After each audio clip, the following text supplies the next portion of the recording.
क्या आपने कभी सोचा है कि भारत में इतना ज़्यादा भ्रष्टाचार क्यों है? चाहे वो नेता हो, सरकारी अधिकारी, पुलिस वाले या फिर दूध में पानी मिलाने वाला वो दूध वाला, हर जगह भ्रष्टाचार दिखता है। लेकिन सवाल ये है कि क्या वाकई भ्रष्टाचार सिर्फ बाहर है या इसका जड़ हमारे अंदर कहीं छिपा है? चलिए आज इसी सवाल का जवाब ढूंढते हैं। हम अक्सर सोचते हैं कि भ्रष्टाचार का कारण सरकार, नेता या सिस्टम में है। हम खुद को ईमानदार मानते हैं और दूसरों को दोष देते हैं। लेकिन सच्चाई यह है कि भ्रष्टाचार की जड़ हमारे अपने मन में है, क्योंकि सिस्टम, सरकार और नेता तो हम ही बनाते हैं।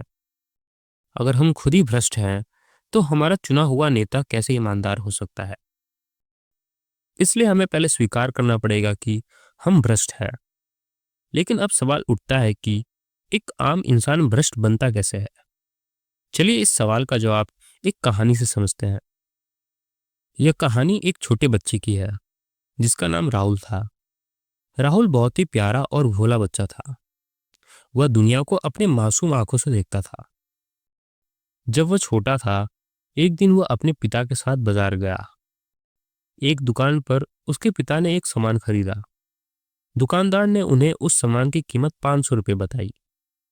लेकिन जब एक विदेशी ग्राहक आया, तो दुकानदार ने वही सामान 1000 रुपये में उसे बेच दिया। राहुल के पिता ने घर आकर कहा, देखा, दुकानदार कितना चालाक था, उसने विदेशी को लूट लिया। राहुल ने यह बात सुनी, उसके दिमाग में ये सब बातें बैठ गई।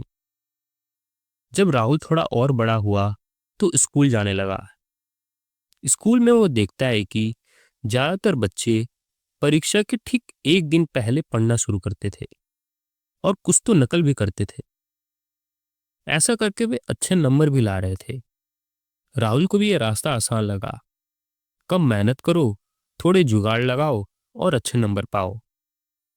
उसे लगा कि पढ़ाई में पूरा जोर लगाने की क्या जरूरत है, जब काम कम मेहनत में भी हो सकता है। समय बीतता गया। 10वीं कक्षा के बाद राहुल को आगे के पढ़ाई के लिए दूसरे शहर में भेजा गया। उसे ट्रेन से जाना था, लेकिन उसकी टिकट कंफर्म नहीं थी। उसके पिता ने उससे कहा, चिंता मत कर, बस ट्रेन में चढ़ जाना। अगर टीटी पकड़ ले तो उसे थोड़े पैसे दे देना या फिर कहना कि तू स्टूडेंट है। राहुल ने वैसा ही किया। टीटी को थोड़े पैसे देकर बच गया। उस वक्त उसे लगा कि उसने बहुत ही चतुराई से काम लिया है। उसने अपने पिता से भी यह बात बताई और वे भी खुश हो गए। उस पल राहुल को लगा कि नियमों को तोड़ना और थोड़े पैसे देकर बच निकलना कोई बुरी बात नहीं है। यह तो स्मार्टनेस है। आगे चलकर जब वो कॉलेज में आया, तो एक दिन ट्रैफिक पुलिस ने उसे बिना हेलमेट के रोक लिया। पुलिस वाले ने उस पर 1000 रुपये का फाइन लगाया। राहुल ने पुलिस वाले को 200 रुपये दिए और फाइन से बच गया। उसने जब घर आकर ये बात बताई, तो सब हंसे कि पुलिस वाला कितना भ्रष्ट था। लेकिन क्या हमने कभी सोचा है कि वहां सिर्फ पुलिस वाला भ्रष्ट नहीं था, राहुल भी था। राहुल ने 1000 रुपये बचाने के लिए 200 रुपये की रिश्वत दी। वह 1000 रुपये का फाइन भी भर सकता था, लेकिन उसने आसान रास्ता चुना। कक्षा 12वीं के बाद राहुल को लगा कि उसे आईआईटी के परीक्षा की तैयारी करनी चाहिए। उसने घर वालों को कहा कि वह दिन रात पढ़ाई कर रहा है, लेकिन असल में वो सिर्फ दिखावा कर रहा था। वह लाइब्रेरी में जाकर दोस्तों के साथ गप्पे मारता था और घर आकर बताता था कि उसने आज बहुत पढ़ाई की है।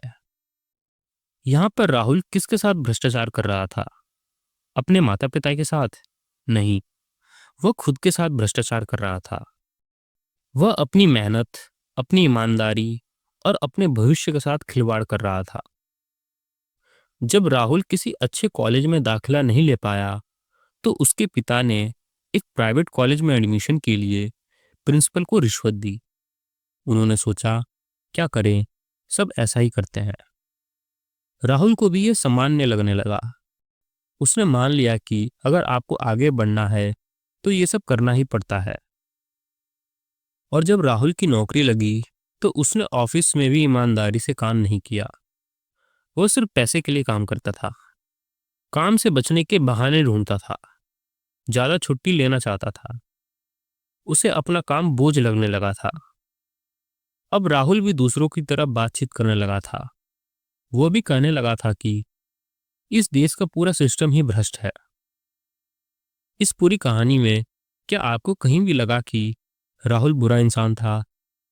नहीं, वो तो बस वैसा ही कर रहा था जैसा वो बचपन से देखता आ रहा था।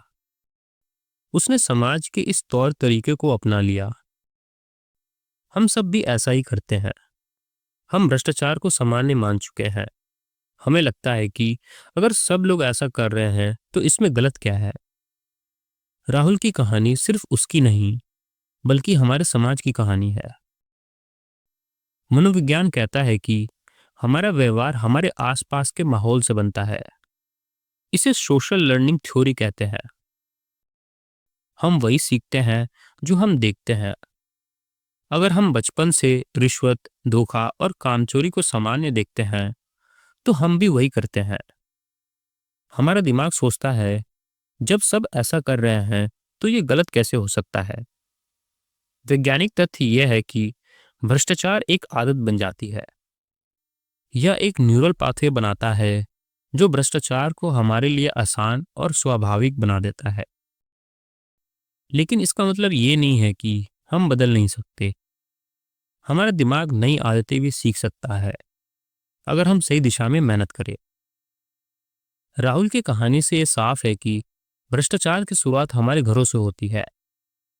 हम छोटे छोटे धोखों को सामान्य मानने लगते हैं, चाहे वो नकल करना हो, रिश्वत देना हो या काम चोरी करना हो। हम सोचते हैं कि भ्रष्टाचार सिर्फ बड़े लोग करते हैं, नेता, अधिकारी या पुलिस वाले।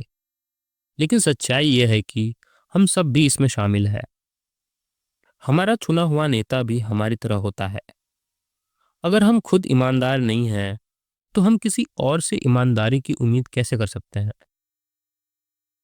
तो भ्रष्टाचार का समाधान क्या है? इसका जवाब है अपने मूल्यों को बदलना। हमें अपनी सोच और व्यवहार को बदलना होगा। इसके लिए हमें उन किताबों की जरूरत है जो हमें सत्य और ईमानदारी का रास्ता दिखाए। आप धार्मिक ग्रंथ पढ़ सकते हैं, जैसे अष्टावक्र गीता, भगवत गीता, उपनिषद, बाइबल, ताओ ते चिंग या धम्मपद। अगर आपको कविताएं पसंद हैं तो संत कबीर और रूमी की कविताएं पढ़ें। अगर आपको पढ़ना पसंद नहीं तो आचार्य प्रशांत, सदगुरु, ओशो या जिड्डू कृष्णमूर्ति के वीडियो देखें। ये लोग इंसान के भलाई के लिए ही सच्चे मूल्यों की बात करते हैं। इनसे आपको यह समझ आएगा कि सत्य और ईमानदारी ही वह रास्ता है जो हमें भ्रष्टाचार से मुक्त कर सकता है। अब आपके मन में एक सवाल उठ सकता है कि जब सब भ्रष्ट हैं तो मैं अकेला ईमानदार क्यों बनूं? अगर कोई मेरे साथ गलत कर रहा है तो मैं भी गलत क्यों ना करूं? यह तो कर्म का नियम है, जैसा करोगे वैसा ही भरोगे। लेकिन दोस्तों, ईमानदारी के रास्ते पर चलने के बहुत फायदे हैं। मैं आपको कुछ फायदे बताता हूँ। आपके सारे दुख खत्म हो जाते हैं। गौतम बुद्ध ने भी यही कहा था। अगर हम अष्टांग मार्ग का पालन करें, जैसे सही दृष्टि, सही संकल्प, सही वाणी, सही कर्म इत्यादि, तो हमारे सारे दुख खत्म हो जाते हैं। आप में असीम शक्ति आ जाती है। जब आप सत्य का रास्ते पर चलते हैं तो आप अहम ब्रह्मास्मि, यानी मैं ब्रह्म हूं, का असली मतलब समझते हैं। आपको कभी संदेह और चिंता नहीं होता। भ्रष्ट लोग हमेशा डर और चिंता में जीते हैं कि कहीं वे पकड़े ना जाए। लेकिन ईमानदार इंसान रात में चैन की नींद सोता है। आप एक सार्थक जीवन जीते हैं। जब आप ईमानदारी से कोई काम करते हैं तो वह काम अपने पूरे मन से करते हैं। आपको अपने काम पर गर्व होता है। आप अपने फैसलों पर पछतावा नहीं करते। तनाव और ओवर थिंकिंग खत्म हो जाता है क्योंकि आपका मन शांत और संतुलित होता है। दोस्तों, मैं आपको लुभाने की कोशिश नहीं कर रहा। मैं बस आपको एक नया रास्ता दिखा रहा हूँ। हमारे पास हमेशा दो विकल्प होते हैं। हम जैसा जीवन जी रहे हैं वैसा ही जीते रहें, यानी भ्रष्टाचार, तनाव और दुख के साथ, या फिर हम अपने मूल्यों को बदले, महान दार्शनिकों की बातें सुने और एक ऐसा जिंदगी जिए जो सत्य और शांति से भरा हो। चॉइस आपकी है, लेकिन याद रखिए, अगर हम खुद नहीं बदलेंगे तो हमारा समाज और हमारा देश कभी नहीं बदलेगा। बदलाव की शुरुआत हमसे ही होती है। इस वीडियो को अंत तक देखने के लिए आपका धन्यवाद।